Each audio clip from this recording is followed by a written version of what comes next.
9 بہن بھائی ہیں، ایک بیوہ ہو جائے، شوہر کچھ نہیں چھوڑ کے گیا، اس کے بچے بھی ہیں، بیوہ کے والد کے سوا اور کوئی نہیں نگرانی والا، بیوہ کے والد کے انتقال کے بعد وراثت سے پورا حصہ ملے گا، بالکل ملے گا، لیکن لڑکے کے لیے دوہرا اور لڑکی کے لیے آدھا۔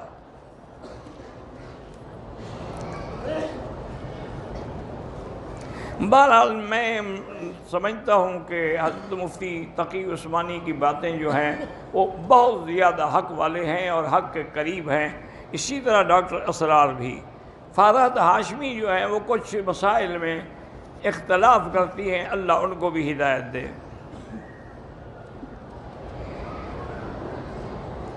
بے نمازی مرد یا بے پردہ عورت اگر ہمیں حرم میں دعا کے لیے کہے، دعا کریں تاکہ اللہ ان کو دین پہ لائے۔ ایک عمرہ ہم نے کر لیا ہے، اب دوبارہ عمرہ مسجد عائشہ سے افضل ہے یا طواف؟ طواف افضل ہے۔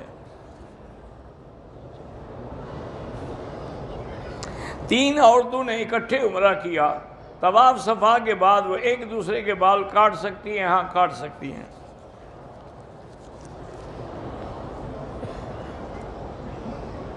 بعض لوگ امام کعبہ کی پیچھے نماز پڑھنے کے بعد اپنی نماز لوٹاتے ہیں، یہ وہ لوگ ہیں جن کے نزدیک امام کے پیچھے نماز نہیں ہوتی، بدعتی ہیں، ان کی بات جو ہے بالکل غلط ہے۔ جب جماعت حرم کی چھوڑ کے اپنی کر رہے ہیں، میلاد منانا شرعی اعتبار سے بدعت ہے۔ قبر اطہر پر جب سامنے کھڑے ہوں تو دعا یہ کریں کہ اللہم ارزقنا شفاعتہ، کہ یا اللہ ہمیں حضور کی شفاعت نصیب فرما، دعا اللہ سے مانگیں۔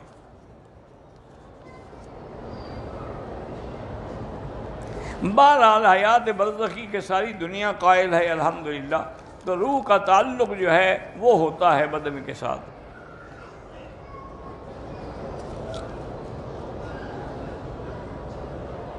میرے ایک دوست عمرے کے لیے گیا، بنیان نہیں نکالا، میقات سے ہوٹل تک پہنا، ہوٹل میں نکال دیا، اچھا ہو گیا لیکن کچھ صدقہ کر دے۔ ایک عمرہ کر لیا ہے، اب دوسرا عمرہ کرنا چاہتے ہیں، تو یہ ضروری نہیں ہے کہ جتنے دفعہ عمرہ کرنا چاہیں بغل صاف کریں، نہیں، بس ایک دفعہ حجامت ہو گئی۔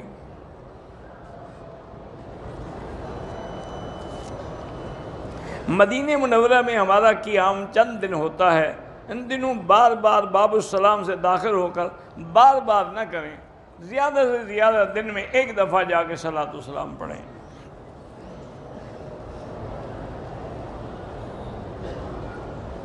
جنازے کی دعا نہیں آتی تو جو آتا ہے وہی دعا مانگتے رہو۔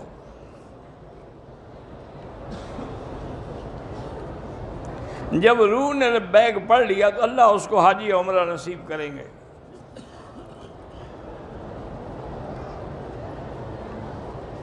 بہرحال اگر والد فوت ہو گئے، کسی رشتہ دار نے اس بچے کو گود میں لے لیا تو لازمی بات ہے کہ اس کو اسی کا نام دیں گے جس کا بیٹا ہے۔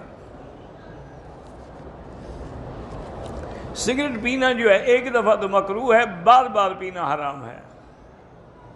حرام اس لیے ہے کہ اس میں بدبو بھی ہے اور اپنے پیسے کو اپنے ہاتھ سے آگ بھی لگانی ہے۔ طواف اپنے لیے کر کے زندہ کے لیے دعا کریں۔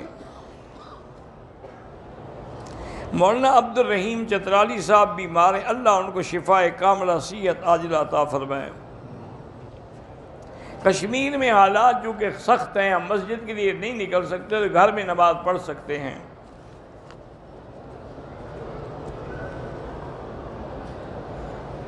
بہرحال حضرت عمار بن یاسر شہید ہوئے ہیں، اس میں کوئی شک ہے؟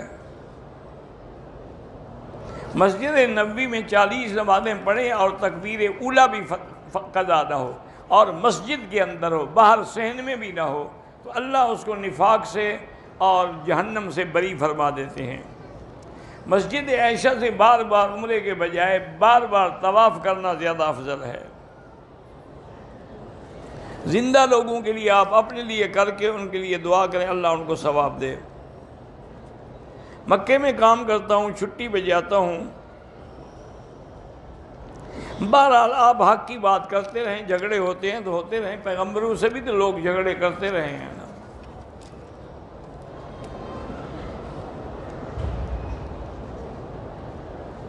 جو بال کاٹے جاتے ہیں ان کو کسی جگہ بھی دفن کر دیں۔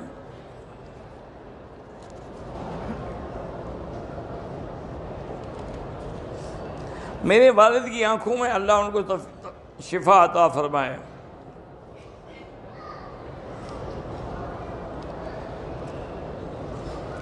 کہتے جی کہ خسرہ جو ہے وہ نماز پڑھے گا، بالکل پڑھے گا نماز، لیکن اگر اس کے حالات مردوں والے ہیں تو پھر مردوں میں نماز پڑھ سکتا ہے، ورنہ پیچھے کھڑا ہوگا۔ اب کہتے ہیں حرم میں خیال نہیں کرتے، حرم میں دیکھتے پھریں کہ کون محیرہ ہے کون نہیں ہے۔ جو لوگ عمرے کے لیے آتے ہیں 5-4 دن کے لیے، وہ نماز قصر پڑھیں گے، چاہے 1 دن کے لیے بھی آئیں۔ حلق کرانے کے بعد غسل ضروری نہیں ہے، کرنا چاہے کر لے۔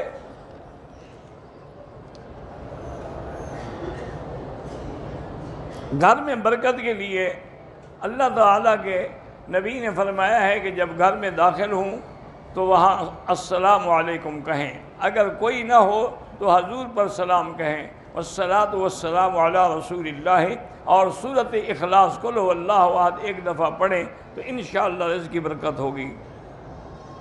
اذان کے فوراً بعد قضا نماز پڑھ سکتے ہیں۔ 30ویں دن یا 40ویں دن ختم قرآن، یہ سب بدعت ہیں۔ 11ویں شریف اور 12ویں شریف یہ بھی سب بدعت ہیں۔ جمعہ کی پہلی اذان کے بعد سنت نہیں پڑھ سکتے، وہ تو اعلان کے لیے ہے۔ دوسری اذان جو ہے وہ آج کل ہوتی ہے تقریباً 12:25 پہ، آپ 12:15 پہ سنتیں پڑھنا شروع کر دیں۔ شیعہ سارے بھی کافر نہیں ہوتے، لیکن جو حضرت صدیق کی صدیقیت کا، صحابیت کا منکر ہے یا بی بی عائشہ کی عصمت کا منکر ہے وہ کافر ہے۔ نفلی طواف میں بھی تصویریں ویڈیو نہ بنایا کریں۔ احرام کی حالت میں اگر منہ پہ کپڑا لگ جائے کچھ نہیں ہوتا، احرام کھل جائے پھر بھی باندھ سکتے ہیں۔ بہرحال میں نے بتا دیا نا کہ جو شیعہ سیدہ عائشہ کی عصمت کا منکر ہے، قرآن کا منکر ہے، حضرت صدیق کی صدیقیت و صحابیت کا منکر ہے، وہ کافر ہے۔ میں مسجد عائشہ سے عمرہ کیا، بیوی نے نہیں کیا چونکہ وہ حیض میں تھی، اس نے آج غسل کیا۔ میں اس کے ساتھ مسجد عائشہ گیا، بیوی نے وہاں نیت کیا، اب نہیں ٹھیک ہے کوئی ضروری نہیں ہے وہاں سے، ان نے تو کرنا تھا چونکہ حیض سے پاک ہوئی ہے۔ پاکستان میں بیوہ یا مطلقہ عورت سے نکاح کرنے کو برا سمجھیں یہ بہت بڑا گناہ ہے، اور یہ ہندو کی رسم ہے۔ حضور پاک صلی اللہ علیہ وسلم کی پہلی شادی جو ہے وہ بیوہ سے ہے، اور بہت ساری شادیاں ہیں جو آپ کی اکثر بیوہ سے ہیں۔